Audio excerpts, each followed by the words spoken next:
መጽሐፈ ሲራክ ምዕራፍ 21 ልጄ የበደልከው በደል የሳትከው ነገር እንዳለ እወቅ። ከዚህ በኋላ ዳግመኛ አትበድል።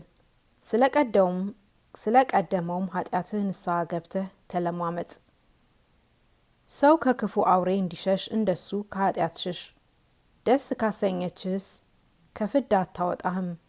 ጥርሷ እንደ አንበሳ ጥርስ ነው፣ የሰውን ሰውነት ታጠፋለች።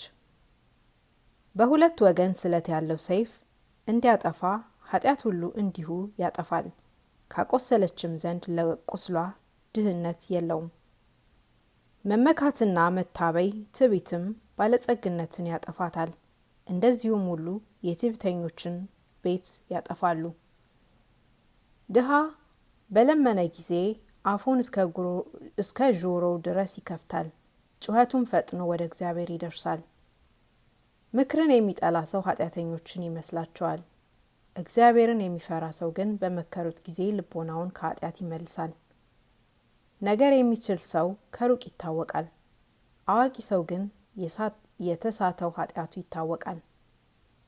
እየተበደረ ቤቱን የሚሰራ ሰው ስራው እንደ ክረምት ስራ ነው። የኃጢአተኞችም ወገናቸው እንደ ገለባ ክምር ነው፣ ፍጻሜያቸው ለገሃነም ይሆናል። የኃጢአተኞች ስራቸው ክፉ ነው፣ ፍጻሜዋም ገሃነም ነው። ልቦናውን ያጸና ሰው የእግዚአብሔርን ሕግ ይጠብቃል። እግዚአብሔርን መፍራት መጨረሻ ጥበብ ነው።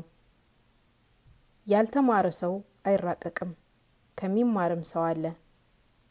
በጉስቁልናው ላይ ጉስቁልና ይጨመርለታል።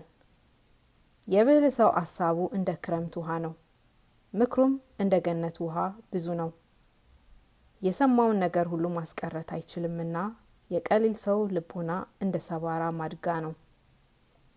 አዋቂ ሰው የጥበብን ነገር በሰማ ጊዜ ያደንቁታል፣ ዳግመኛም በጥበብ ላይ ጥበብን ይጨምራል። ክፉ ልቦና ግን ከሰማ በኋላ ይገደፋል፣ ወደ ኋላም ይመልሰዋል። የሰነፍ ሰው ነገሩ በራቀ ጎዳና እንዳለ እንደሚከብድ ሸክም ነው። ያለ አዋቂ ሰው አንደበት መውደድ ግን ያማረ ነው። የአዋቂ ሰው ነገሩ በአደባባይ ይሰማል፣ ነገሩም ወደ ሰው ልቦና ይገባል። በሰነፎች ሰዎች ዘንድ ጥበብ እንደ ፈረሰች ቤት ናት።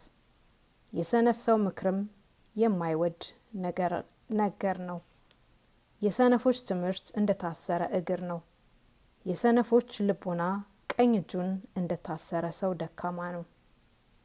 ሰነፍ ሰው በሳቀ ጊዜ ቃሉን ከፍ ከፍ ያደርጋል። ብልህ ሰው ግን በጭንቅ ከንፈሩን ፈገግ ያደርጋል። በአዋቂ ሰው ዘንድ ጥበብ እንደ ወርቅ ጌጥ ነው፣ በቀኝ እጅ እንዳለ ማደሊያም ነው። የሰነፍ ሰው እግሩ ፈጥና ወደ ቤት ትገባለች። በትምህርት የተነካ ሰው ግን የሰው ፊት ያፍራል። ሰነፍ ሰው በደጃፍ ቆሞ የሰው ቤት ይጎበኛል፣ አዋቂ ሰው ግን በውጭ ይቆማል። የሰው ስንፍናው በውጭ ትሰማለች፣ በአዋቂ ሰው ዘንድ ግን ይህን ነገር ማቃለል ጭንቀት ነው። ከብልሁ በተለየ በሰነፉ ዘንድ ይህ ነገር ጭንቅ ነው። መምህራን ነገራቸውን መጥተው ይነግሩታል፣ የሰነፎች እውቀታቸው ባፋቸው ነው። የአዋቆች ምክራቸው ግን ባፋቸው የተናገሩት ነገር ነው። ኃጢአተኛ ሰው እክህደክ ብሎ ሰይጣንን ቢረግመው ሰውነቱን መርገሙ ነው።